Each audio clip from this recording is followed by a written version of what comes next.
Hey guys, what's up? This is Mike. So my video recording program sort of crapped out on me, and I'm too lazy to try to fix it. So I'm gonna be using the YouTube video recording. This will be my last review for today, which is the comic book day. I did three FF Defenders, and this is that'll be the last one. I'm gonna be doing a couple more tomorrow and Friday, but today, or for my last video, I'm gonna be doing Avenging Spider-Man #2. I've been looking forward to this as well. Especially since Avenging Spider-Man #1 was good, or as I'd prefer to call it, Spider-Man the Spectacular and Sensational. I gotta think of a better name. Essentially, this is like Marvel's Brave and the Bold, whereas Brave and the Bold, I believe, is only one shots. Like they don't really have long arcs. They have like one shots with different heroes. Correct me if I'm wrong. I don't really read Brave and the Bold. I watched the show, but I don't really read it. So this is similar. This I feel is similar to Brave and the Bold. This will be Spider-Man teaming up with random, which is the heroes from everywhere. I believe they have a Hawkeye arc coming out soon, right after this Red Hulk. So the first hero is gonna be Red Hulk, as you can see, based on the cover, and they're not really fighting Moloids per se. So this issue starts off where issue one left off. Spidey is giving a monologue. Him and Red Hulk were eating, and he tells how there's only two ways out if you've been eating, and he imagines that they were vomited up because he was unconscious. We then see Jonah. He is sort of arguing with the mole people, or with the mole king, mole man, mole king, mole man, who's the ruler of the subterranean world, and he tells him how he was overthrown by these super moloids, I guess, molons or something like that, and how he ordered the moloids to go after to someone for help, but they got Jonah by mistake, or like they failed him in that part. So Jonah pretty much stands up to these guys, and they accept this as a challenge. That Jonah's king of um the no- of the sub not subterranean the regular world, the above them. I'm just blanking out words right now. He's the king of the normal world, and that he's challenging their king for rights to rule. Spidey and Hulk wake up, and they're like, Red Hulk is wants to just start tearing things apart. So they decide that they're gonna get up and fight, but when they get up, they see that their world, that the Moloids, their world is just ravaged by like chaos. It's just, and Spidey's like, you know what, I'm gonna help these people. Red Hulk is like, I really didn't sign up for this. So he says, you know what, if you're gonna be a hero, you don't sign up to be a hero. You don't ask to be a hero. You just be a hero. And Hulk sort of goes along. Um, we see Jonah, and they're pretty much suiting him up for this fight, and he's about to get his ass whooped. This dude, the king of the Molons or whatever, he is huge, muscular. They're super moloids essentially. They're super moloids. They're giant, like as tall as Red Hulk. They're huge. So he's about to fight Jonah. Red Hulk and Spidey jump in, and Red Hulk decides to be is gonna be Jonah's champion. Spidey sort of Jonah sees Spidey. He's like, you know what? I knew you had this, had a hand in this. And Spidey's like, Jonah sort of cuts himself off. I knew you. And then Spidey's like, yeah, what are you gonna say, that I had a hand in this underground civil war? And Jonah's like, I stopped myself. So Red Hulk decides to fight this guy, Molon or whatever.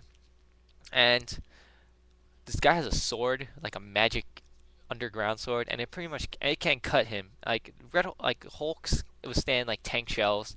This guy has withstood a shot from the Green Hulk, the regular Hulk. I'm, this sword cutting him. This is like really out there. And the issue ends with Red Hulk getting stabbed in the chest, with Spidey trying to stop him. So story-wise, this issue picks up right off where one ended, them getting eaten.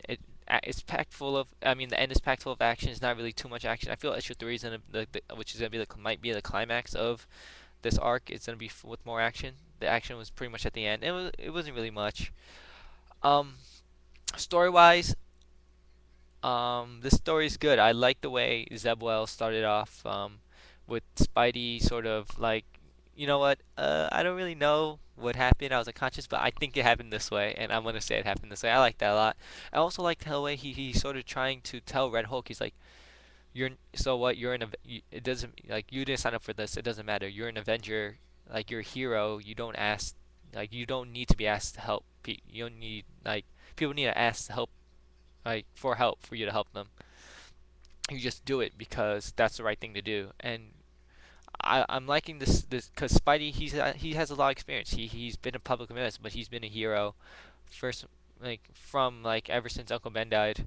You know, it's inspired him to help people no matter what, even if the world hates him, which it has hated him. New York, the world has seen him as and he was an outcast, but he's now like a hero, and he's trying to tell this guy who was general, who was part of the army, who doesn't really like. I'm not saying that people in the army are heroes, but he doesn't know what it means to be a hero, as in where Spider-Man or a superhero is. Red Hulk, Red Hulk follows orders, and superheroes don't necessarily have to follow orders. They have to follow what their heart and what they believe in. And I like the way Seb Wells did it. So as an art is pretty much the same. Lines are pretty crisp. I feel lines get a little sloppy towards the end when they're in the fight scene. That's just me. Maybe I'm wrong. Red Hulk's proportions are weird. His head's really tiny, and it's weirding me out. Wait, I don't care. Yeah, it weirds me out. But anyway, yeah, it weirds me out a little bit. And Spidey, Spidey looks good, but Red Hulk is what bothers me. His head is just really tiny. If you guys ever seen Puppet Master, if you know the puppet Pinhead, I think he's the one with the tiny head and the really big body. That's what Red Hulk reminds me of. Um, I like the way all the characters are drawn. Jonah's very Jonah-ish. He looks very, everything looks good.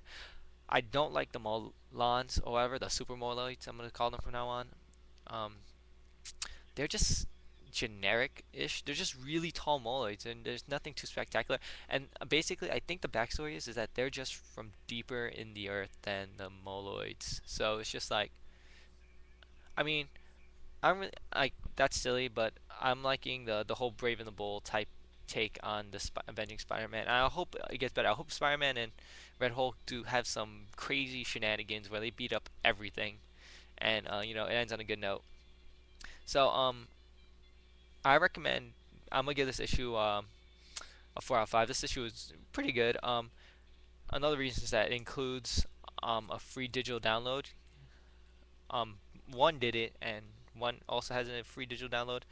Two, I think the first couple issues are gonna do it, and Marvel's been doing this, like rolling out free download, free copies, free digital copies for people who want to take these comics on the go, maybe show them off to their friends and stuff, which I think is a great idea. A lot of like DC sort of charges you for them with Justice League, but I like how Marvel is doing it for free, which is awesome. So this book is $3.99 plus the digital download. So essentially, you bought two of them for $3.99. Not bad. So yeah, thanks for watching, guys. I'm gonna be posting up another couple reviews tomorrow. Amazing Spider-Man, Moon Knight, the latest Moon Knight. What else do I have here? And some other random stuff I picked up. My Batman reviews. Detective Comics came out this week, but I'm not gonna be doing that as you guys probably know. I do them in I do all the Bat books in one giant review, which lasts about like 18 minutes. Anyway, thanks for watching, guys. Let me know what you think. If you like the book, if you don't, I'm feeling this book is. I hope this book turns out well, but um, it might not. But one can dream. So thanks for watching. Let me know what you guys think.